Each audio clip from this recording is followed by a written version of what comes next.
نحمده ونصلي على رسوله الكريم أما بعد فأعوذ بالله من الشيطان الرجيم بسم الله الرحمن الرحيم رب اشرح لي صدري ويسر لي أمري واحلل عقدة من لساني يفقهوا قولي السلام علیکم ورحمۃ اللہ وبرکاتہ۔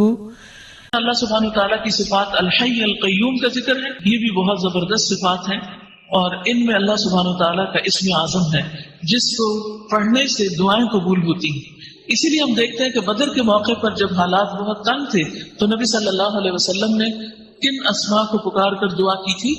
یا حی یا قیوم برحمتک استغیث۔ حضرت انس کہتے ہیں میں نبی صلی اللہ علیہ وسلم کے ساتھ تھا کہ ایک آدمی نے دعا کی اور کہا یا بدیع السماوات یا حی یا قیوم انی اسألک، اے آسمان کو عدم سے وجود میں لانے والے، اے زندہ، اے قائم رہنے والے، میں تجھ سے سوال کرتا ہوں، یعنی میں تجھ سے مانگتا ہوں اپنی ضرورت کی چیز۔ تو آپ نے فرمایا کیا تمہیں معلوم ہے کہ اس نے کس چیز کے ساتھ دعا کی؟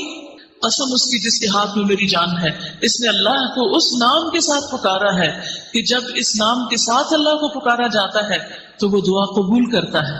تو آپ چاہتے ہیں کہ آپ کی دعائیں قبول ہوں تو یہ تینوں نام اپنے ریمائنڈرز میں لکھ لیجئے۔ جب بھی آپ چاہیں کہ آپ کی دعا قبول ہو تو پہلے اللہ تعالیٰ کو ان ناموں سے پکارے اور پھر دعا مانگیں۔ قیامت کے دن جب لوگ جنت میں چلے جائیں گے تو جمعے کے دن اللہ تعالیٰ اعلیٰ علیین سے اپنی کرسی پر نزول فرمائیں گے، پھر اللہ تعالیٰ کرسی کو نور کے ممبروں سے گھیر دیں گے، یعنی کرسی کے ارد گرد کیا ہوں گے؟ نور کے ممبر، نبی آئیں گے یہاں تک کہ اس پر بیٹھ جائیں گے نور کے ممبروں پر، پھر اللہ تعالیٰ ممبروں کو کرسیوں سے گھیریں گے، صدیق اور شہداء آئیں گے یہاں تک کہ وہ ان پر بیٹھ جائیں گے، پھر اللہ تعالیٰ اپنی کرسی پر چڑھیں گے، اس کے ساتھ شہداء اور صدیق بھی چڑھیں گے۔ یعنی اللہ سبحانہ وتعالیٰ قیامت کے دن اپنے بندوں سے جس طرح ملاقات کریں گے اس کا ذکر یہاں کیا گیا ہے۔ صحیح الترغیب و ترہیب کی حدیث ہے، وَهُوَ الْعَلِيُّ الْعَظِيمُ، اور وہ بلند ہے، بہت عظیم ہے۔ اور حقیقت یہ ہے کہ اللہ سے بڑی کوئی بھی چیز نہیں، اس لیے ہمیں اللہ تعالیٰ کے ناموں کے ساتھ دعا مانگتے ہوئے خصوصاً تسبیح کرنی چاہیے۔ فسبح بسم ربک العظیم، قسم اس کی جس کے ہاتھ میں میری جان ہے، اس نے اللہ کو اس نام کے ساتھ پکارا ہے کہ جب اس نام کے ساتھ اللہ کو پکارا جاتا ہے تو وہ دعا قبول کرتا ہے۔ تو آپ چاہتے ہیں کہ آپ کی دعائیں قبول ہوں تو یہ تینوں نام اپنے ریمائنڈرز میں لکھ لیجئے۔ جب بھی آپ چاہیں کہ آپ کی دعا قبول ہو تو پہلے اللہ تعالیٰ کو ان ناموں سے پکارے اور پھر دعا مانگیں۔ یا حی یا قیوم برحمتک استغیث، یا حی یا قیوم برحمتک استغیث، یا حی یا قیوم برحمتک استغیث۔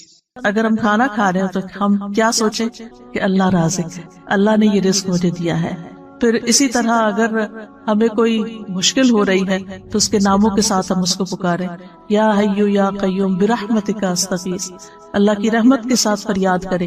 پھر اسی طرح زندگی کے جو مختلف کام ہیں ان کاموں کے ساتھ ہم اللہ تعالیٰ کی ان صفات کو ریلیٹ کرتے جائیں تو انشاءاللہ اس طریقے سے آپ کا ایک پرسنل لیول پر اللہ سبحانہ وتعالیٰ کے ساتھ ایک تعلق بن جائے گا۔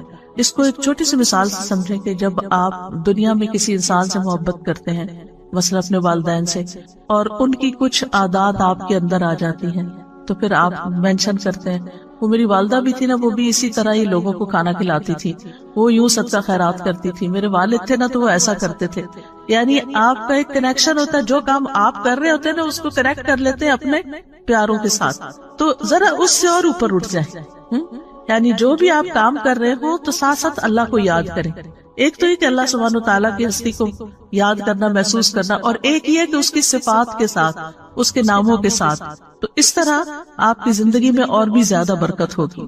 اور جتنا جتنا آپ اللہ سبحانہ وتعالیٰ کے لیے خالص ہوتے جائیں گے اتنا اتنا آپ کے دل سے دنیا کے غم اور دنیا کی ہرس اور دنیا کی جو کبھی کمزوری ہے، وہ آپ کو جو پریشان کرتی ہے، وہ آپ کے دل سے نکلتی چلی جائے گی۔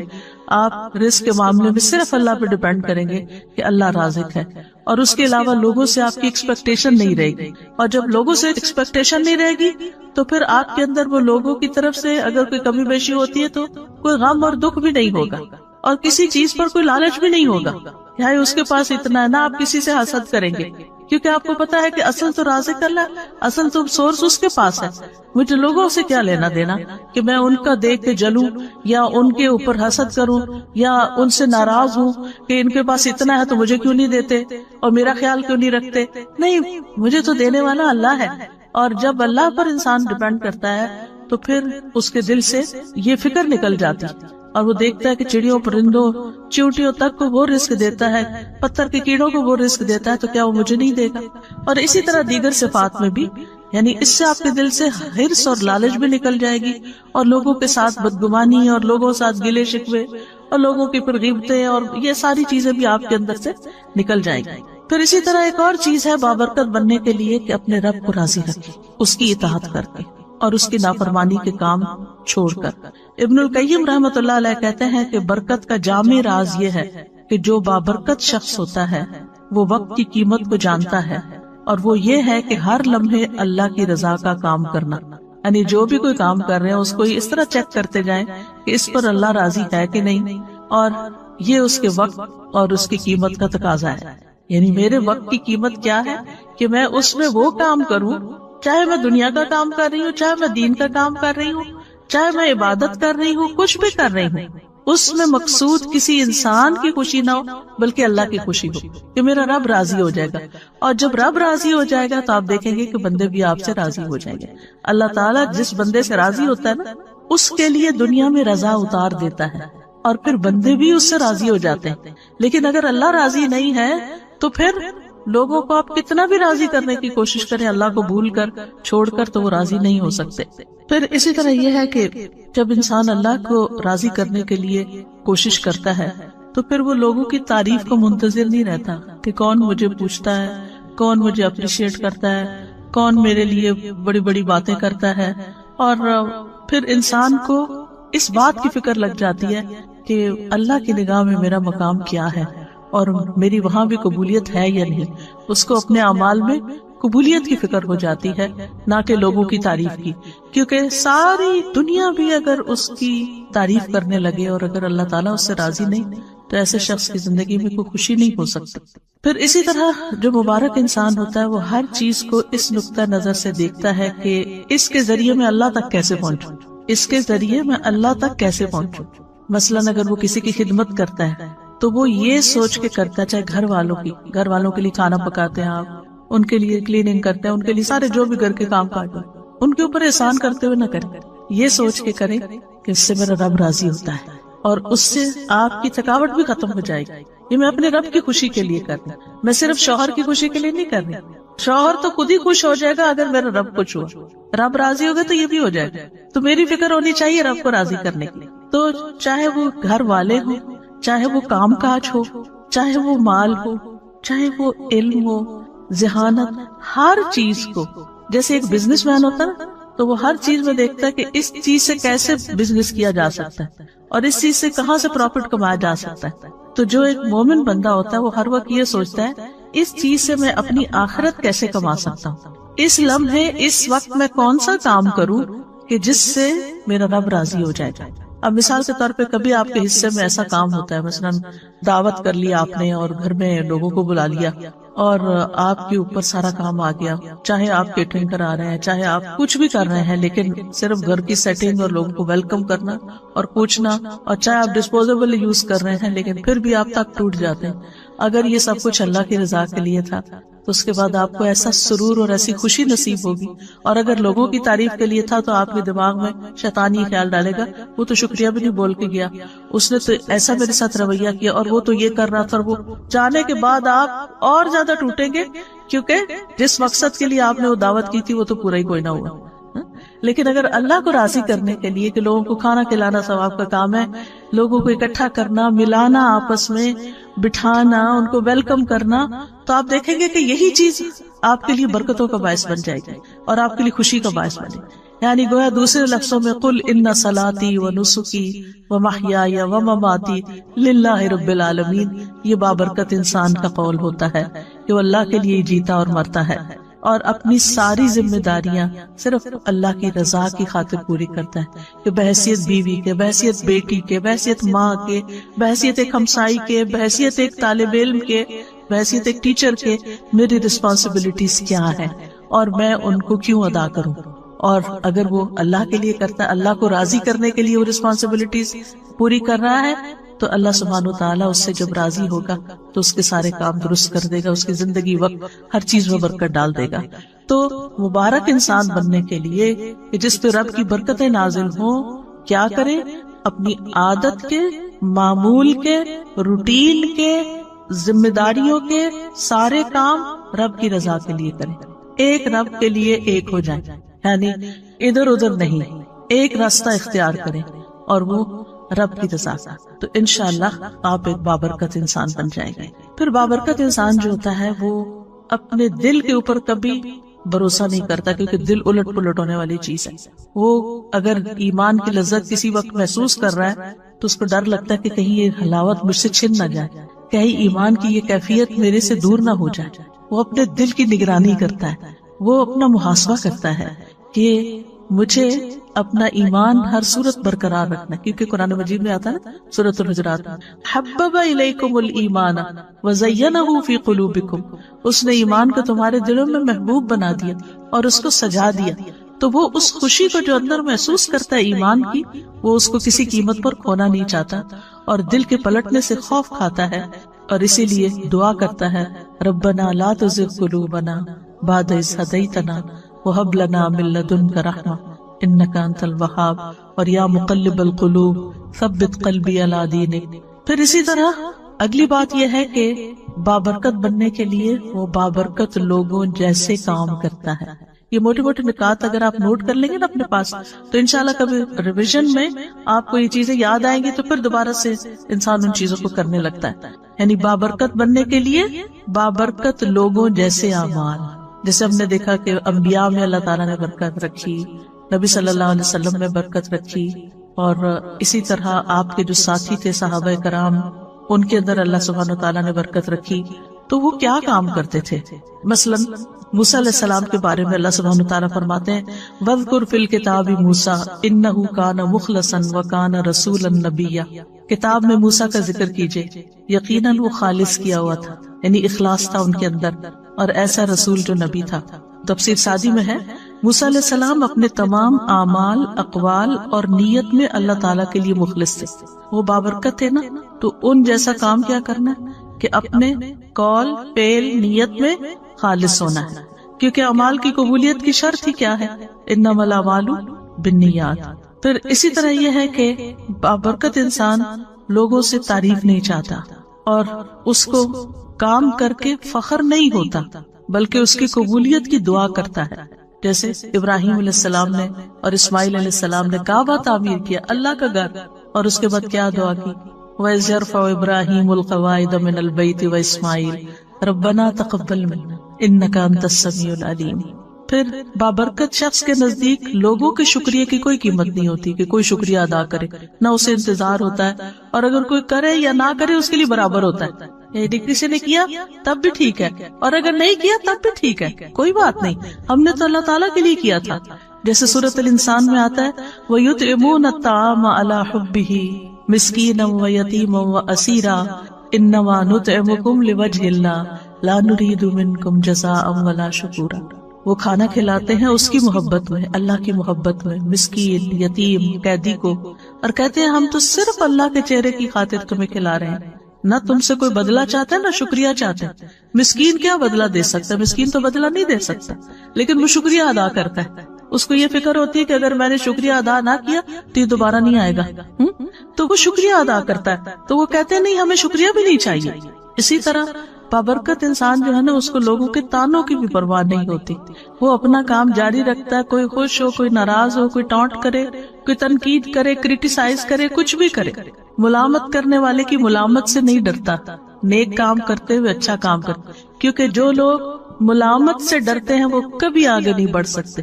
آپ نے ایک اچھا کام کیا, لوگوں نے باتیں بنائی, اب آپ پیچھے ہی بیٹھ گئے, وہیں ٹھوس ہو گئے کہ لوگ خوشی نہیں ہے میں جو بھی کرتا ہوں, تو آپ کام ہی چھوڑ دیتے. نہیں, آپ نے اگر اللہ کی خاطر ایک اچھا کام شروع کیا تھا تو دنیا ادھر سے ادھر ہو جائے, آپ اس کو نہیں چھوڑیں گے, آپ اس کو کرتے رہیں گے. کیونکہ قرآن مجید میں اللہ سبحانہ وتعالیٰ نے ایمان والوں کی کیا صفت بیان کی ہے ولا یخافون لومۃ لائم، تو وہ ملامت کرنے والوں کی ملامت سے نہیں ڈرتے. ذالک فضل اللہ یؤتیہ من یشاء، یہ اللہ کا فضل ہے، جس کو چاہتا ہے عطا کرتا ہے. واللہ واسع علیم، اور اللہ وسعت والا، سب کچھ جاننے والا ہے. بابرکت انسان نیک اعمال کو اللہ کی توفیق سمجھتا ہے، اللہ کی توفیق سمجھتا ہے کہ یہ اللہ نے مجھے کرنے کا موقع دیا ہے، اور اس پر وہ خوش ہوتا ہے. وہ یہ نہیں کہتا کہ یہ میری طاقت ہے، میری ذہانت ہے، میری لیاقت ہے، میری قابلیت ہے. نہیں، یہ تو میرے رب کی عنایت ہے کہ اس نے مجھے ہمت دی. میں بیمار بھی ہو سکتا تھا، میں اپاہج بھی ہو سکتا تھا، میں کسی اور کام میں مصروف ہو سکتا تھا. آپ دیکھیں کہ بعض اوقات لوگ اچھے اچھے کام کرنا چاہتے ہیں لیکن ان کے اندر ہمت ہی نہیں ہوتی، بیماری کی وجہ سے یا غم کی وجہ سے، ڈپریشن کی وجہ سے، یا وسائل نہ ہونے کی وجہ سے. اگر اللہ نے آپ کو گاڑی دی ہے، چلانے کی توفیق بھی دی ہے، اور اس پر بیٹھ کے آپ جاتے ہیں، اچھے اچھے کام کرتے ہیں، تو یہ اللہ نے آپ کو دیا ہے. اور اس پر اللہ سے راضی ہونا اور اس پر خوش ہونا اور شکر کرنا کہ اللہ تو نے موقع دے دیا کہ میں کسی کے جنازے میں پہنچ گیا، میں کسی بیمار کی خدمت کے لیے پہنچ گیا، میں کسی کام میں والنٹیئر کرنے کے لیے پہنچ گیا. تو وہ نہ کسی پہ احسان جتاتے، نہ تعریف چاہتے، نہ شکریہ چاہتے ہیں، بلکہ اور شکر گزار ہوتے ہیں کہ میرے رب نے مجھے یہ توفیق عطا کی ہے. اور اسی طرح جیسے کہ ہم دیکھتے ہیں سورۃ ہود میں آتا ہے نا کہ پیغمبر نے کہا کہ میں ان اريد الا الاصلاح ما استطعت، کہ میں تو اصلاح ہی کرنا چاہتا ہوں جتنی میری ہمت ہے. وما توفیقی الا باللہ، مجھے اس کام کی صرف توفیق اللہ ہی دیتا ہے. علیہ توکلت والیہ انیب، اسی پر میرا بھروسہ ہے اور اسی کی طرف میں رجوع کرتا ہوں. اسی لیے جو مبارک انسان ہوتا ہے اس کے منہ پر لا حول ولا قوت الا باللہ ہوتا ہے کہ یہ ساری توفیق اللہ ہی نے مجھے دی ہے. نہ کسی چیز کو پھیرنے کی قوت ہے اور نہ ہی کسی کام کے کرنے کی قوت ہے. لا حول ولا قوت الا باللہ. اور پھر آپ دیکھیں کہ جب اذان کے حی علی الصلاۃ اور حی علی الفلاح کے جواب میں ہم کہتے ہیں لا حول ولا قوت الا باللہ، تو اس کا کیا مطلب ہوتا ہے کہ اللہ ہی کی دی ہوئی توفیق سے ہم نماز کی طرف بڑھ سکتے ہیں، اللہ کی دی ہوئی توفیق سے ہی ہم کامیابی کی طرف بڑھ سکتے ہیں. پانچویں چیز یہ ہے کہ مبارک شخص لوگوں کو خیر پہنچاتا رہتا ہے، لوگوں کو بھی بابرکت بناتا ہے. یعنی وہ صرف اپنے لیے برکتیں نہیں سمیٹتا بلکہ دوسروں کی ہیلپ کرتا ہے کہ وہ بھی مبارک بن جائیں، اور اس کے لیے وہ لوگوں کو خیر کی تعلیم دیتا ہے. ابن القیم رحمہ اللہ کہتے ہیں کہ آدمی کی برکت یہ ہے کہ وہ جہاں بھی ہو خیر کی تعلیم دے، جس کے ساتھ بھی گل مل کر رہے اس کے ساتھ خیر خواہی کرے، جہاں بھی جس کے ساتھ بھی اس کو خیر کے کام میں لگا دے، اس کو کوئی اچھا مشورہ دے دے، اس کو کسی راہ لگا دے، کوئی اچھی چیز بتا دے، کیونکہ ایسے شخص کے لیے ساری مخلوق دعائیں کرتی ہے.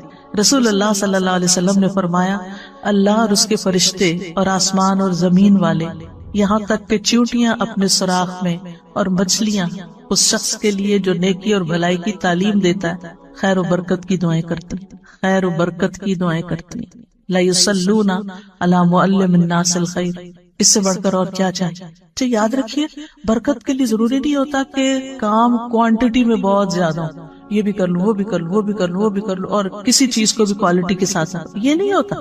برکت میں چھوٹا سا کام بھی جو آپ نے اخلاص کے ساتھ کیا ہے، اچھے طریقے سے کیا ہے، خوبصورتی کے ساتھ کیا ہے، اس کا کہیں زیادہ نتیجہ بڑا نکل سکتا ہے بنسبت اس کے کہ بہت سارے کام کر کے. ہماری امی کہتی تھی چگل کے رکھ دیے.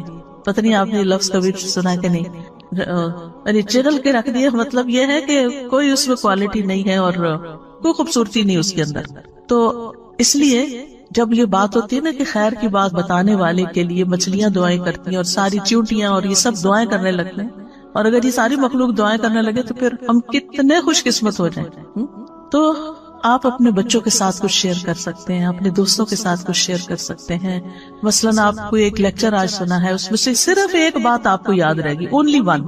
گھر گئے آپ نے سوچا کیا سن کے، مجھے تو کچھ یاد ہی نہیں آ رہا کیا سنا تھا، تو بس ہاں یہ یاد رہا ہے مجھے مثلاً ایک کو یہ بات. تو آپ اپنی بیٹی کو فون کرتے ہیں، اپنے بھائی کو کرتے ہیں، کسی کو کہ آج میں نے یہ اچھی بات سیکھی ہے تو میرا دل چاہ رہا ہے تم سے بھی شیئر کر دوں. دیکھیں ہم سب کے الحمدللہ الحمدللہ بہت سارے رشتے دار ہیں، بہت سارے دوست ہیں، اور ضروری نہیں کہ ایک ہی بندے کے پیچھے روز پڑ جائیں، کبھی کسی کو، کبھی کسی کو، کبھی کسی کو. اس سے کیا ہوگا کہ کبھی کبھی پھر کسی کو بات سننے کو ملے گی. اور اس کے ساتھ اگر الحمدللہ اگر روز بھی موقع اپنے بچوں کو بٹھا کے سکھانے کا ملتا ہے تو انشاءاللہ گھر میں بھی برکت ہوگی، کیونکہ علم کی مجلس جو ہے گھر کے اندر بھی، تو وہ ایز اے فیملی بھی اگر آپ بیٹھ کے چاہے میاں بھی بیٹھ کے 2 لوگ پڑھ رہے ہیں کوئی چیز، تو وہاں بھی برکت نازل ہوتی ہے۔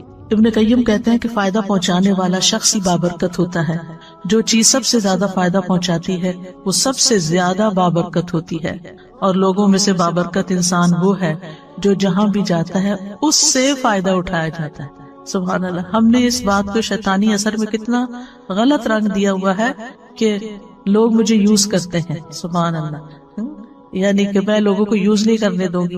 اللہ کی خاطر یوز ہو جائے تو اس سے بڑی خوش قسمتی کیا ہے؟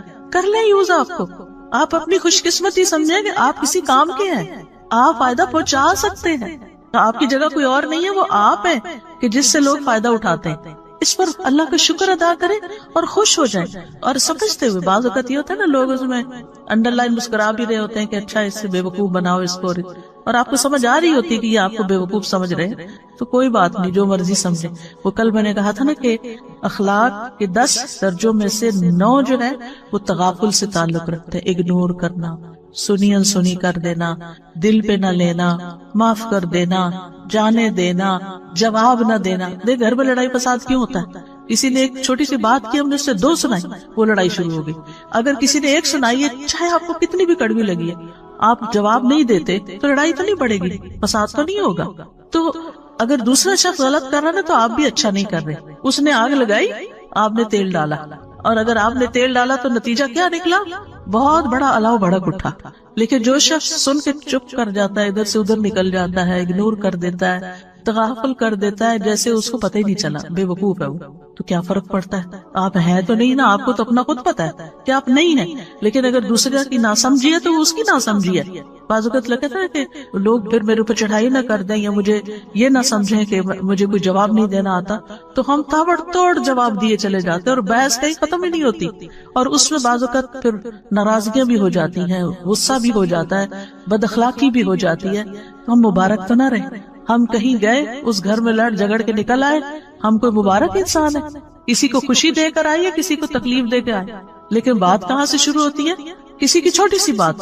اور بعض اوقات کوئی بیمار ہوتا ہے، کوئی بوڑھا ہوتا ہے، کوئی بچہ ہوتا ہے، کوئی ناسمجھ ہوتا ہے، کوئی بے وقوف ہوتا ہے، وہ تو اپنی بے وقوفی میں کوئی بات کر رہا ہوتا ہے، اور آپ اس سے بڑے بے وقوف بن گئے، آپ نے اس کو سچ سمجھ لیا اور اپنے اوپر لے لیا، اور اپنا اتنا بڑا ریاکشن ظاہر کیا اور کیے کرائے پہ پانی پھیر دیا۔ کیونکہ ہماری لڑائیاں انہی لوگوں سے ہوتی ہیں جن کے لیے ہم بہت کچھ کر رہے ہوتے ہیں، جن کے لیے ہم بہت زیادہ کر رہے ہوتے ہیں نا، پھر ہماری کیا توقع ہوتی ہے کہ یہ ہمیں ریٹرن کرے، یہ ہماری عزت تو کرے کم از کم، یہ ہمارا شکریہ تو کرے، اور جب وہ نہیں کرتے اس کی بجائے کو بات سنا دیتے، پھر تو آپ توبہ ہی کریں کہ نتیجہ کیا نکلے گا۔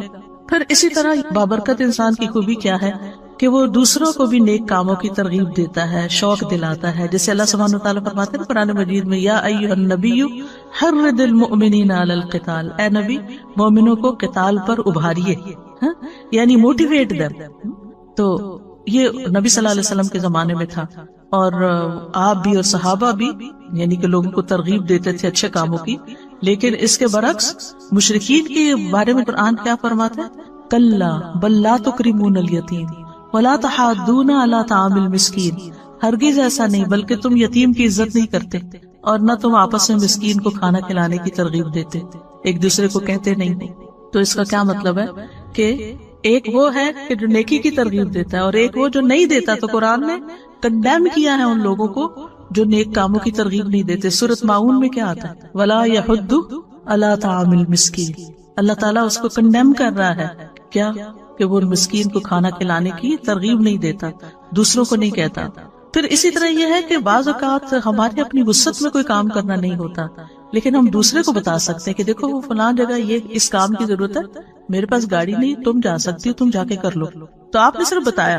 تو الدال علی الخیر کفاعلہ، کسی کو نیکی کے کام کا رستہ دکھانے والا ایسا جیسے اس نے خود کر لیا، اس کی اپنی جینوئن ریزن تھی، کسی وجہ سے نہیں گیا، لیکن اس نے کسی کو فون کر دیا۔ نبی صلی اللہ علیہ وسلم کے پاس کبھی کوئی کچھ لینے کے لیے آتا، مانگنے کے لیے، تو آپ فرماتے کہ اس کی سفارش کرو تاکہ تمہیں بھی اجر مل جائے۔ سبحان اللہ، یہ ہے برکت میں مبارک انسان کہ وہ سارا ثواب خود ہی نہیں لوٹ رہا، وہ کسی اور کو بھی ساتھ شامل کرتا ہے کہ اچھا میں نے تو دینا ہی ہے، جو اللہ چاہے گا اپنے نبی کے ہاتھ سے دلوائے گا، لیکن تم اشفعوا تؤجروا، اس کی شفاعت کرو، سفارش کرو اجر پاؤ. صرف سفارش کر کے تم اجر پا سکتے ہو, اور ہم ہوں تو الٹا منع ہی کرتے, اس کو نہ دینا, یہ روز مانگنے آ جاتا ہے. لیکن یہ کہ نبی صلی اللہ علیہ وسلم تو دینے والوں میں سے تھے. اسی طرح نیک کاموں کی طرف دوسروں کی رہنمائی کر دیں. ایک شخص نبی صلی اللہ علیہ وسلم کے پاس سواری مانگنے آیا, تو آپ کے پاس سے اسے کوئی سواری نہ ملی جو اسے منزل تک پہنچاتی. آپ نے اسے ایک دوسرے شخص کے پاس بھیج دیا, تو اس نے سواری دے دی. اس نے آ کے آپ کو بتایا کہ آپ نے مجھے جو بتایا تھا تو میرا کام ہو گیا. کئی دفعہ ایسے ہوتا ہے نا کہ لوگ واپس تھینک یو کا میسج کرتے ہیں کہ آپ نے وہ بتایا تھا وہ ہو گیا, تو آپ کو کتنی خوشی ہوتی ہے اس وقت. تو آپ صلی اللہ علیہ وسلم نے اس وقت فرمایا, بھلائی کی طرف رہنمائی کرنے والا ثواب میں بھلائی کرنے والے کی ہی طرح ہے. سواری اس نے دی, ثواب ان کو بھی ملا کیونکہ انہوں نے راستہ دکھایا تھا, وہاں چلے جاؤ. یعنی کبھی آپ صدقہ نہیں کر سکتے, آپ کے پاس نہیں ہوتا, آپ افورڈ نہیں کر سکتے, یا اس وقت آپ کے پاس نہیں ہوتا, تو آپ کسی کو کہہ دیتے کہ دیکھو یہاں صدقہ کر دو. کئی دفعہ ایسا ہوتا ہے نا کہ یوٹیوب پہ تو آج کل بہت فنڈ ریزنگ کے اشتہار آتے, کوئی اسلامی لیکچر لگائے اس کے شروع میں ڈونیٹ کا کچھ, کہیں کوئی اسلامک سینٹر بن رہا ہے, کہیں کوئی روہنگیا میں مسئلہ ہے, کہیں یمن میں لوگوں کو کھانا چاہیے, یعنی ہر جگہ کچھ نہ کچھ. تو کوشش کیا کرے کہ ہر جگہ کچھ نہ کچھ ڈال دیں. کہیں کوئی مسجد بن رہی ہے, کہیں کچھ بھی, وہ نہیں آپ کو جانتے, لیکن آپ اپنا حصہ ڈال دیا کریں. اچھا, اب میرے جیسے جو کریڈٹ کارڈ نہیں ہے کسی کے پاس, تو آپ کسی کو لنک بھیج سکتے ہیں کہ دیکھو یہ میرا خیال ہے بہت اچھا موقع ہے نیکی کرنے کا. اپنے بچوں کو کہیں, جو کماتے ہیں ان کو کہیں کہ بیٹا یہ اس میں ڈال دو, ان کو ایڈریس بھیج دیں, کچھ کریں تاکہ اور لوگ بھی اس کام میں شریک ہو جائیں. اب وہ جو بھی کریں گے, چاہے ایک اینٹ وہاں رکھیں گے, وہ آپ کا بھی ثواب اس اینٹ کا مل جائے گا ساتھ. تو ایک دوسرے کو نیکی کے کاموں کی جگہ بتانا جو ہے یہ بھی ایک بہت بڑی نیکی ہے. اور خاص طور پر جب اللہ سبحانہ وتعالی نے آپ کو مال عطا کیا ہو تو اس مال کے اثرات آپ کے اپنے اوپر بھی نظر آنے چاہیے, آپ کے لباس میں, کپڑوں میں, رہن سہن میں. اور اس کے علاوہ دائیں بائیں خرچ بھی کریں, رشتہ داروں کو بھی دیں, غریبوں مسکینوں کو بھی دیں, دوست احباب کو بھی دیں. علم ہے تو وہ اسی طرح آپ کے اپنے اوپر عمل نظر آنا چاہیے, اور اس کے علاوہ دائیں بائیں لوگوں کو سکھائیں بھی. اسی طرح اگر کوئی اللہ نے منصب آپ کو دیا ہے, کہیں آپ کی کوئی بات سنی جاتی ہے اور کچھ لوگ آپ سے سفارش کرانے آتے ہیں, تو اس کو یہ نہ کہے کہ یہ تو روز کا ہی کام بن گیا ہے. نہیں, تنگ دل نہ ہو, انہیں کہ شکر ہے اللہ تو نے مجھے اس قابل بنایا کہ میں کسی کا مسئلہ حل کر سکتا. یعنی یہ قابلیت ہر ایک کے اندر نہیں ہوتی, ہر ایک کی کوئی بات نہیں سنتا, لیکن اگر آپ کی کوئی سن لیتا ہے اور آپ کسی کا کام کروا دیتے ہیں تو آپ ایک مبارک انسان ہیں. پھر اسی طرح یہ ہے کہ قرآن مجید میں بھی آتا ہے نا, فَأَمَّا مَا يَنْفَعُ النَّاسَ فَيَمْكُثُ فِي الْأَرْضِ, اور لوگوں میں سب سے بہترین وہ ہے جو لوگوں کو سب سے زیادہ نفع دیتا ہے. یعنی لائن میں سب سے آگے وہ ہوگا قیامت کے دن کہ جو لوگوں کے لیے زیادہ فائدہ مند ہے. ابن عمر کہتے ہیں ایک آدمی نبی صلی اللہ علیہ وسلم کے پاس آیا اور کہا, اللہ کے رسول کون سے لوگ اللہ کو زیادہ پیارے ہیں اور کون سے اعمال اللہ کو زیادہ پسند ہیں؟ تو رسول اللہ صلی اللہ علیہ وسلم نے فرمایا, وہ لوگ اللہ تعالیٰ کو زیادہ محبوب ہیں جو دوسرے لوگوں کے لیے سب سے زیادہ فائدہ مند ہوں, اور اللہ عز و جل کے نزدیک سب سے زیادہ پسندیدہ اعمال یہ ہیں کسی مسلمان کو خوش کرنا یا کسی کی تکلیف دور کرنا. آپ کو پتا چل رہا ہے کہ کوئی پین میں ہے اور آپ کو کچھ نہ کچھ سوج رہا ہے, لیکن آپ کہتے ہیں وہ جانے, اس کا کام جانے, میں کیوں بتاؤں. نہیں, آپ اپنی طرف سے سجیسٹ کر دیں, پھر اس کی مرضی, وہ آپ کا مشورہ لے یا نہ لے. یا کسی کا قرضہ ادا کر دینا, یا اس کی بھوک دور کر دینا. جس نے اپنے غضب کو روک لیا, غصہ روک لیا, اللہ اس کی خامیوں پہ پردہ ڈال دے گا. اور جو آدمی اپنے غصے کو پی گیا باوجود اس کے کہ وہ چاہتا تو نافذ کر سکتا تھا, تو اللہ تعالیٰ قیامت کے دن اس کے دل کو امیدوں سے بھر دے گا. جو اپنے بھائی کے ساتھ اس کی ضرورت پوری کرنے کے لیے چلا یہاں تک کہ اسے پورا کر دیا, اللہ اس کو اس دن ثابت قدم رکھے گا جس دن قدم ڈگمگا جائیں گے. پھر اسی طرح لوگوں کو توحید سکھائیں, جس طرح نبی صلی اللہ علیہ وسلم نے ابن عباس کو وہ کلمات سکھائے تھے جب آپ کے ساتھ گدھے پہ سوار تھے. آپ نے فرمایا, اے لڑکے میں تجھے چند کلمات سکھا رہا ہوں, تم اللہ کے احکام کی حفاظت کرو, اللہ تمہاری حفاظت کرے گا. اللہ کے احکام کی حفاظت کرو, تم اسے اپنے سامنے پاؤ گے. جب مانگو اللہ سے مانگو, یہ بچوں کو سکھا دینا چاہیے. چھوٹی سی چیز بھی چاہیے پھر اللہ تعالیٰ سے مانگو. جب مدد چاہو اللہ سے مدد چاہو. جان رکھو ساری دنیا مل کے تمہیں کوئی فائدہ دینا چاہے نہیں دے سکتے مگر وہ جو اللہ نے تمہارے لیے لکھ دیا, اور سب مل کے نقصان دینا چاہے نہیں دے سکتے مگر وہ جو اللہ نے تمہارے لیے لکھ دیا. قلم اٹھا لیے گئے, صحیفے خشک ہو گئے. اسی طرح مصیبت آنے پر لوگوں کو اچھی نصیحت کریں, اللہ کے تقوی کا حکم دیں, صبر کی نصیحت کریں. جیسے نبی صلی اللہ علیہ وسلم ایک قبر کے پاس سے گزر رہے تھے اور روتی ہوئی عورت کو دیکھا تو آپ نے اس کو نصیحت کی.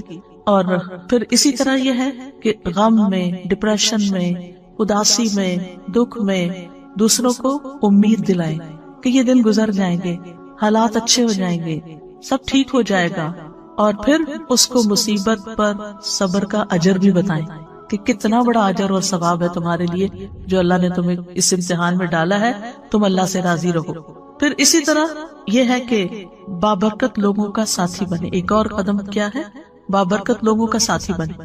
اب آپ کے ہمیں تو کوئی سمجھ نہیں آتی، یہاں تو کوئی دنیا میں بابرکت ہمیں مل نہیں رہا، لیکن الحمدللہ ہمارے سلف صالحین میں بہت لوگ بابرکت، ان کی سیرت پڑھیں، ان کی بکس پڑھیں، جو کام انہوں نے کیے۔ آپ یقین کریں کہ آپ کا دل اتنا بڑا ہو جائے گا، آپ حیران ہو جائیں گے کہ میں کن باتوں پہ الجھی ہوئی ہوں، میں کن باتوں پہ رو رہی ہوں، اتنی پیٹی چیزوں کے اوپر پریشان اور لڑائی ڈال کے رکھی ہوئی ہے، یہ تو کوئی بات ہی نہیں ہے۔ آج مجھے کسی نے آرٹیکل بھیجا امام ابن تیمیہ کے بارے میں کہ کتنی دفعہ وہ جیل میں گئے تھے، 7 دفعہ جیل میں گئے تھے۔ امام ابن تیمیہ کا فتاوی آپ نے دیکھو تو 35 والیوم میں، اور اس کے علاوہ بھی کئی کتابیں، اتنا علمی کام کیا، اور لوگ ان کے پیچھے پڑے رہتے، یعنی جو لوگ بڑے کام کرتے ہیں ان کے حاسد بھی بہت ہوتے، تو ہر تھوڑے دن کے بعد جا کے حاکم کے پاس شکایت کر کے ان کو جیل بھجوا دیتے تھے، اور جب وہ وہاں جاتے وہاں وہ اور کتابیں لکھ لیتے تھے۔ اور آپ کو معلوم ہے لاسٹ ٹائم جو وہ جیل میں گئے تھے کتنی دفعہ قرآن پڑھا تھا؟ 80 بار قرآن پڑھا تھا۔ ہم نے ساری زندگی میں 80 بار نہ پڑھا ہوگا، اس طرح وقت کو استعمال کیا۔ آپ دیکھیے کہ جب انسان ایسے لوگوں کے حالات پڑھتا ہے کہ 7 دفعہ جیل میں گئے، تو پھر آپ کو اپنی پریشانی کیا لگتی ہیں؟ بہت چھوٹی لگتی ہیں نا۔ یعنی انسان کے اوپر کبھی کبھی ایسا ہوتا ہے نا کہ حالات تنگ ہونے لگتے ہیں، کوئی ادھر کی پریشانی ادھر کی ٹو مچ۔ اس وقت کیا کرنا چاہیے؟ ایسی کتابیں پڑھنی چاہیے جس سے پتہ چلے کہ آپ سے پہلے جو بابرکت لوگ تھے، کیونکہ بابرکت اس لیے کہتے ہیں کہ ان سے خیر بہت پھیلی، لوگوں کو فائدہ بہت پہنچا، اس لیے بابرکت کہتے ہیں۔ تو ان کی زندگیوں میں کتنی پریشانیاں آئیں اور انہوں نے کس طرح ان کو جھیلا، اور انہوں نے ان کو کچھ نہیں سمجھا اور وہ آگے نکل گئے۔ تو ایسے لوگوں کے حالات زندگی پڑھیں اور ان کے ساتھ رہیں، ایسی کمپنی اختیار کریں، ان کی سیرت اپنائیں، ان سے دلی تعلق رکھیں، ان سے محبت کریں، کیونکہ ایسے لوگوں کی محبت جو ہوتی ہے وہ بھی خوشی دیتی ہے، کیونکہ نیک لوگوں سے محبت عرش کے سائے تلے جگہ دے گی، نور کے ممبروں پہ ہوں گے ایسے لوگ، ایمان کے کامل ہونے کی دلیل ہے۔ اور حدیث قدسی میں آتا ہے جو لوگ میری رضا کی خاطر آپس میں محبت کرتے ہیں ان کے لیے میری محبت واجب ہو جاتی، وجبت محبتی للمتحابین فیہ، جو اللہ کی خاطر محبت کرتے ہیں۔ اچھا ایک ہوتا ہے نا جس سے ہم انس رکھتے ہیں، اس سے محبت کرتے ہیں اور اس کو ہم اوپر ٹیگ لگا دیتے ہیں اللہ کی خاطر محبت۔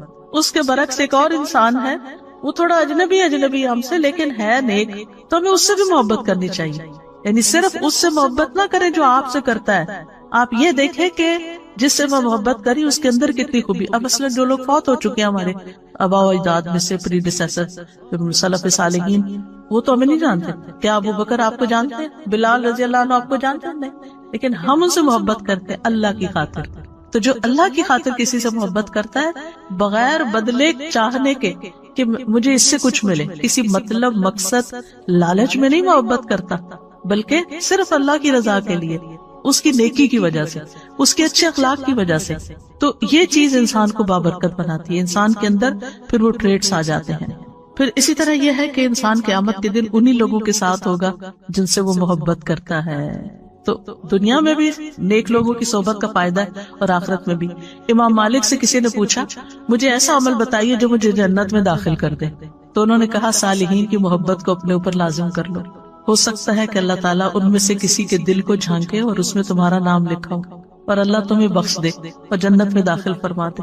یعنی صالحین کی محبت دنیا میں بھی انسان کو نیکی کی طرف لاتی ہے اور آخرت میں بھی انسان کو کامیابی کی طرف لائے گی۔ پھر 7ویں چیز یہ ہے کہ گڑ گڑا کے دعائیں کرنا کہ اللہ برکتیں دے، اللہ کے سامنے عاجزی اختیار کرنا، گریہ وزاری کرنا، جیسے نبی صلی اللہ علیہ وسلم نے غزوہ بدر کے موقع پر کی تھی۔ 8ویں چیز ہے مبارک بننے کے لیے بہت زیادہ شکر گزار ہونا، شکارن رب جعلنی لک شکارن لک ذکارن لک رہابن۔ یہ شکار ہونے کی جو خصوصیت ہے، ہر چیز پہ شکر، نعمت پہ بھی شکر اور تکلیف پہ بھی شکر، شکر ہی شکر، شکر ہی شکر، شکوہ نہیں، نو کمپلینٹس، نو کمپلینٹس۔ جس حال میں اللہ نے رکھا ہے، جو دیا ہے، جو بھی ہے، آپ یقین کریں کہ جب انسان کی زندگی آگے بڑھتی ہے تو پیچھے کے حالات کو دیکھتا ہے تو انسان کہتا ہے شکر ہے الحمدللہ کہ وہ فلاں چیز اس وقت نہیں ہوئی۔ اس وقت تو بہت برا لگتا ہے، لیکن بعد میں انسان کو سمجھ آتی ہے کہ تو اچھا ہوا تھا، لیکن عقل مند کون ہے اور فائدہ مند کون ہے؟ جس نے اس وقت جب اس کو تکلیف پہنچی تھی شکر کر لیا تھا کہ اللہ اس میں بھی کوئی خیر ہوگی. پھر اسی طرح یہ ہے کہ بابرکت انسان اللہ کی نعمت کو اپنی کرامت نہیں سمجھتا، یعنی اللہ تعالیٰ کا فضل سمجھتا ہے. یعنی بعض اوقات ایسا ہوتا ہے نا کہ انسان کے ساتھ کچھ اچھی چیزیں پیش آنے لگتی تو انسان سمجھتا ہے بڑا نیک ہو گیا ہوں. آپ نے کوئی چیز سوچی وہ ہو گئی یا کچھ اس طرح کے، تو اس طرح کی چیزیں جو ہے نا یہ راز میں ہونی چاہیے کہ آپ کو کوئی ایسا خواب آ جاتا ہے. لوگ بہت انسسٹ کرتے ہیں نا کوئی خواب سنائے اچھا سا، یا کبھی آپ کو پوچھتے ہیں آپ کو کبھی فلاں نظر آیا، یہ ہوا. اگر کوئی بھی اللہ نے آپ کو چیز دکھائی ہوئی ہے تو ان چیزوں کو راز میں رکھیں، راز آپ کے اور اللہ سبحانہ وتعالیٰ کے بیچ میں ہو. کیونکہ یہ جو کرامتوں کا اظہار کرنا ہوتا ہے نا، میرے ساتھ یہ بھی ہوا اور یہ بھی ہوا اور یہ بھی، یہ انڈائریکٹلی اپنے آپ کو بڑا ثابت کرنا ہوتا ہے کہ میں اللہ کا بڑا پیارا ہوں، میری قدر کرو. تو اس سے بھی بچنا چاہیے. یعنی اللہ نے اگر آپ کے اوپر کوئی فضل کیا ہے، کوئی انعام کیا ہے، تو اس پر شکر ادا کریں، نہ کہ اس کو اپنی کرامت سمجھے. پھر اسی طرح یہ ہے کہ برکت کو بڑھانے کے اسباب کیا ہے، یعنی برکتیں کیسے بڑھیں. خلاصہ کر دیتی ہوں. سب سے پہلی چیز ہے ایمان اور تقوی. اللہ تعالیٰ فرماتے ہیں سورۃ الاعراف 96 میں، اور اگر واقعی بستیوں والے ایمان لے آتے اور تقوی اختیار کرتے تو ہم ضرور ان پر آسمان اور زمین سے بہت سی برکتیں کھول دیتے، لیکن انہوں نے جھٹلایا تو ہم نے انہیں اس کی وجہ سے پکڑ لیا جو وہ کمائی کرتے تھے. تو ایمان اور تقوی برکتیں لانے کا سبب ہے. پھر قرآن کی قرأت اور اس پر تدبر اور عمل، یہ برکت کا سبب ہے. سورۃ صاد میں اللہ تعالیٰ فرماتے ہیں جو کتاب ہم نے آپ کی طرف نازل کی ہے بڑی برکت والی ہے تاکہ لوگ اس کی آیات میں غور و فکر کریں اور اہل عقل اس سے سبق حاصل کریں. ویکنڈ پہ تدبر کی کلاس ہوتی ہے تو اس کو جوائن کر لیں، چاہے آن لائن کریں یا یہاں آ جا کریں. لیکن یہ کہ قرآن کو غور و فکر سے پڑھنا، ڈیپتھ میں پڑھنا، توجہ سے پڑھنا، یہ بھی برکت لانے کا ذریعہ ہے. سورۃ الانعام میں اللہ تعالیٰ فرماتے ہیں وَهَذَا كِتَابٌ أَنزَلْنَاهُ مُبَارَكٌ فَاتَّبِعُوهُ وَاتَّقُوا لَعَلَّكُمْ تُرْحَمُونَ. اور یہ ایک کتاب ہے جسے ہم نے نازل کیا ہے، بڑی برکت والی ہے، بس اس کی پیروی کرو، یعنی اس کو فالو کرو، اس پہ عمل کرو اور تقوی اختیار کرو تاکہ تم پہ رحم کیا جائے. پھر قرآن کے اوپر عمل کے نتیجے میں اعمال میں برکت ہو جاتی ہے، یعنی ہمارے کاموں میں برکت ہو جاتی ہے. اللہ سبحانہ وتعالیٰ سورۃ المائدہ میں فرماتے ہیں وَلَوْ أَنَّهُمْ أَقَامُوا التَّوْرَاةَ وَالْإِنْجِيلَ وَمَا أُنزِلَ إِلَيْهِمْ مِنْ رَبِّهِمْ لَأَكَلُوا مِنْ فَوْقِهِمْ وَمِنْ تَحْتِ أَرْجُلِهِمْ. اگر وہ واقعی تورات اور انجیل کی پابندی کرتے اور اس کی جو ان کی طرف ان کے رب کی طرف سے نازل کیا گیا تو یقیناً وہ اپنے اوپر سے اور اپنے پاؤں کے نیچے سے کھاتے، یعنی اتنی برکتیں ان پر نازل ہوتی. پھر خاص طور پر سورۃ البقرہ پڑھنا، یعنی اس کی ایک روٹین بنانا. اس کا یہ مطلب نہیں خالی سورۃ البقرہ ہی پڑھتے رہے اور باقی قرآن نہیں پڑھیں. سارا قرآن بابرکت ہے، لیکن سورۃ البقرہ کی خاص خصوصیت بیان کی گئی. اس کا پڑھنا باعث برکت ہے اور اس کا چھوڑنا باعث حسرت ہے، اور جادوگر اس کے اوپر قابو نہیں پا سکتے. پھر اسی طرح برکتوں کی دعائیں دینا. نبی صلی اللہ علیہ وسلم جب کسی کی شادی ہوتی تو اس کو مبارکباد دیتے، بارک اللہ لک بارک علیک وجمع بینکما فی خیر. اللہ تمہیں برکت دے، تم پہ اپنی برکت نازل فرمائے اور تم دونوں کو خیر کے ساتھ اکٹھا رکھے. بچہ پیدا ہو تب برکت کی دعا، کسی کا کھانا کھائیں کھلائیں، یعنی ہر وقت ان کے اندر برکتوں کی دعا. اور اسی طرح سلام جو ہے السلام علیکم ورحمۃ اللہ وبرکاتہ، تحیۃ مبارکۃ. پھر اسی طرح خرید و فروخت میں سچائی اختیار کرنا. خرید و فروخت میں سچائی یعنی فیئر ڈیلنگ بزنس کے اندر، تو اس میں انشاءاللہ جو بھی پروفٹ ہوگا تھوڑا یہ زیادہ اس میں برکت ہو جائے گی. اسی طرح جو ڈیوٹی آپ کی ہو، کام ہو، جاب ہو، اس کو صحیح طور پر انجام دینا، تو اس کی آمدنی میں آپ کے لیے برکت ہو جائے گی. پھر اسی طرح دن کے پہلے حصے پہ کام کرنا، صبح کے وقت وہ برکت والا وقت ہے، اور اس وقت اس کے لیے دعا ہے اللہم بارک لامتی فی بکورہا. پھر اپنے اوقات کو منظم کرنا، یعنی ہے فیضڑ کام نہیں کرنا، کبھی یہ کر لیا کبھی وہ کر لیا، نہیں، اس سے برکت نہیں ہوتی. پھر تمام معاملات میں سنت پر عمل کرنا، اللہ سبحانہ وتعالیٰ پر توکل کرنا. پھر اسی طرح لوگوں سے نہ مانگنا. پھر خرچ کرنا اور صدقہ کرنا، وما انفقتم من شیء فهو یخلفہ، یہ برکت ہو جائے گی، وہو خیر الرازقین. جو کچھ بھی تم خرچ کرتے ہو وہ اس کی جگہ تمہیں اور دے دیتا ہے، اور وہی سب سے بہتر رازق ہے. اللہ تعالیٰ فرماتے ہیں یا ابن آدم انفق علیک، اے ابن آدم خرچ کرو، میں تم پہ خرچ کروں گا. اس کے برعکس حرام مال سے بچنا، یہ بھی برکت کا ذریعہ ہے. یمحق اللہ الربا ویربی الصدقات، اللہ سبحانہ و تعالیٰ سود کو مٹاتا ہے اور صدقات کو بڑھاتا ہے. سود کی ڈیلنگ جہاں بھی ہوگی وہاں سے برکتیں ختم ہو جائیں گی اور انسان اسی کے چکر میں پڑا رہے گا. اور اکثر ایسا دیکھا گیا ہے کہ جو لوگ سود کے کاروبار میں الجھے ہوئے ہوں، بعض اوقات ان کے گھروں میں ایسی ایسی بیماریاں یا دلوں میں سکون کا نہ ہونا، اور افسوس یہ ہے کہ لوگوں کے دلوں سے آہستہ آہستہ اس برائی کا برا ہونا ہی نکل گیا ہے کہ یہ کوئی برائی بھی ہے، اور یہ کہہ کے خود کو دھوکہ دیتے رہتے ہیں کہ بہت سارے لوگ یہی کچھ کر رہے ہیں، ہم کون سے اکیلے ہیں. لیکن یہ ہے کہ حلال کی برکت اور ہے اور حرام سے برکت ختم ہو جاتی ہے. پھر نعمتوں پر شکر گزاری، لئن شکرتم لازیدنکم، شکر کرو گے اور زیادہ ملے، برکت ہو جائے گی. پھر فرائض کی ادائیگی، صلہ رحمی، جس شخص کو یہ بات پسند ہو، اس کی عمر میں برکت ہو اور رزق میں اضافہ ہو جائے، اسے چاہیے کہ اپنے والدین کے ساتھ نیکی کرے اور صلہ رحمی کیا کرے. پھر استغفار پر ہمیشگی، وَقُلْتُ اسْتَغْفِرُوا رَبَّكُمْ إِنَّهُ كَانَ غَفَّارًا يُرْسِلِ السَّمَاءَ عَلَيْكُمْ مِدْرَارًا، برکتیں ہوگی، آسمان سے نازل ہوگی، بارشیں ہوں گی استغفار کی کثرت سے، اللہ کا ذکر. پھر اسی طرح کھانے پینے میں ان چیزوں کا استعمال جن میں برکت بتائی گئی ہے، جیسے زیتون ہے. رسول اللہ صلی اللہ علیہ وسلم نے فرمایا زیتون کھاؤ اور اس کو لگاؤ، بے شک یہ مبارک درخت ہے. کلونجی، آپ نے فرمایا یہ کلونجی ہر بیماری کی دوا ہے سوائے موت کے، اس کو حبۃ البرکہ بھی کہا گیا، برکت والا دانا. پھر شہد، قرآن نے اس پر گواہی دی کہ فیہ شفاء للناس، اس میں لوگوں کے لیے شفا ہے. پھر زمزم، رسول اللہ صلی اللہ علیہ وسلم نے فرمایا روئے زمین پر سب سے بہترین پانی زمزم ہے، بھوکے کے لیے کھانا اور بیمار کے لیے شفا ہے. بارش کا پانی، وَنَزَّلْنَا مِنَ السَّمَاءِ مَاءً مُبَارَكًا، مثلا اگر کوئی بیمار ہے تھوڑا سا شہد دیں، تھوڑا سا بارش کا پانی اس میں ڈالیں اور تھوڑا زمزم ڈالیں تو اس کو ملا کے آپ اس کو پلائیں تو آپ دیکھیں کتنی ساری برکتیں اکٹھی ہو جائیں گی، تو اللہ تعالیٰ شفا دے گا. پھر سحری کھانا، جو روزہ رکھتے ہیں تھوڑا بھی کھا لے تو دن گزر جاتا ہے، ورنہ ہر تھوڑی دیر کے بعد بھوک لگ جاتی. تسحروا فإن فی السحور برکہ، وہ برکت والا کھانا ہے اور وہ ظاہر برکت والا ہے تو غذا بھی بنے گا، شفا بھی بنے گا. پھر اسی طرح بکری میں برکت ہے، رسول اللہ صلی اللہ علیہ وسلم نے فرمایا بکریاں رکھو کہ ان میں برکت ہے.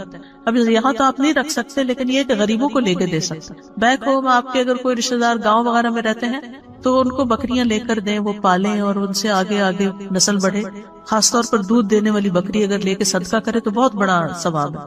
جب حدیث پڑھتی ہوں تو سوچتی ہوں کہ یہ جلدی سے کر لوں اور پھر ذہن سے نکل جاتا ہے، نوٹ ہی کر کے لینا چاہیے. اور بکریوں کی برکت آپ دیکھیں کہ بکری سال میں 1 یا 2 بچے جنتی ہے ایک وقت میں. اس کے بعد کتا جو ہے وہ سال میں